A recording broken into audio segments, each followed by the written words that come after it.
சோதனைக்கெல்லாம் அஞ்சுகிறவர் அல்ல தமிழக முதல்வர். திராவிட மாடல் ஆட்சி நடத்துகின்ற அஞ்சாத உள்ளத்தோடு அனைத்தையும் சந்திக்கின்ற ஆற்றல் பெற்ற முதலமைச்சர் ஆருயிர் சகோதரர் தளபதி மு.க. ஸ்டாலின் அவர்கள் ஆவார்கள். எனவே எதிர்க்கட்சிகள் எதையாவது பேச வேண்டும் என்பதற்காக பேசிக் கொண்டிருக்கிறார்கள்.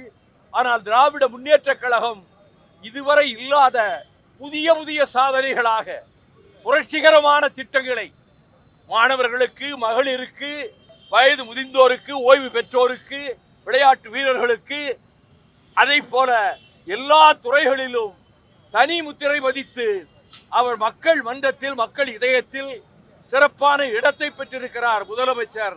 இந்த எதிர்க்கட்சிகளினுடைய விமர்சனம் அவர்களுக்கு வேறு வழி கிடையாது. எதையாவது சொல்ல வேண்டும் என்பதற்காக சொல்லிக் கொண்டிருக்கிறார்.